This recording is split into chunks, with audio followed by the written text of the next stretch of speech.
Right. Wagwan everyone. My name is DJ Spark Zimbabwe and I'm here on the Zim Reality ITV YouTube channel. I think it's going to be a celebrities. And right now, they are not all in the prayzah, not all in the military touch. Because my life are poor, I cannot perform at all. Prayzah can cut life. Then later on, na two weapons to perform. Life here very zoga. To betakatanga feel out there's something wrong. But mswachi utakazo na post hiyo yaba kuna na two. Betakatanga na two years that asinya zofara pana zodabitika military touch. Then in us the pastor to put a press statement rakere kuti ininda tsamaya ininda baya ini. Nasiya na shwish.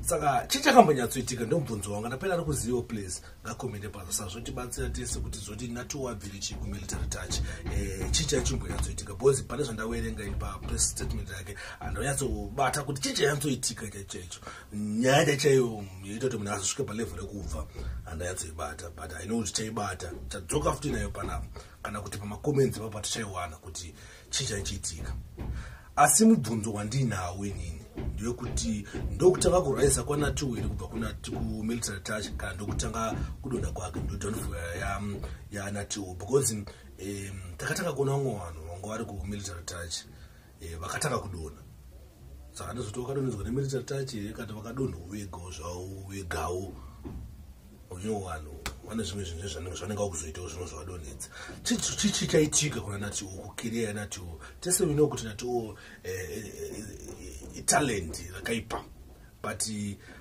atataka kudona ere kana ndokutanga kuraisa kwake because pana comments atanga kutotendera kasiyana from a post zangachi post ko pa Facebook pana ma comments atanga kutotendera akaita se iyo yanga chinza mukoma Nutty wazviona kuti Rasta Nutty wazviona kuti muriwo wamuona waisa salt nji vinegar black vinegar pa spembeda wakazviona kuti munhu angachindiroya ndiningi ndosaka wazongodiscover kuti again gobaye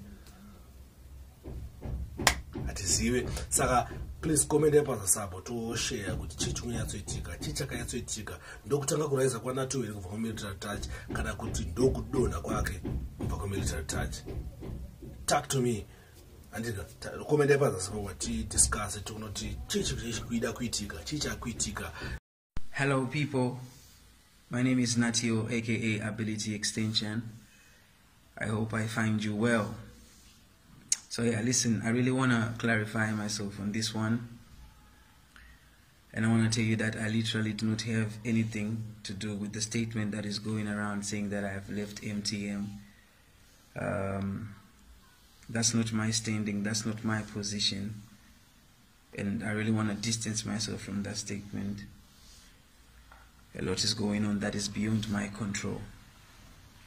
Yes. And I believe before making such a decision, someone has to go through. There is a process, there is a way of doing this, and I have not done anything about it. I've not done anything, I've not engaged anyone, I've not talked to anyone about anything of this sort. So yeah.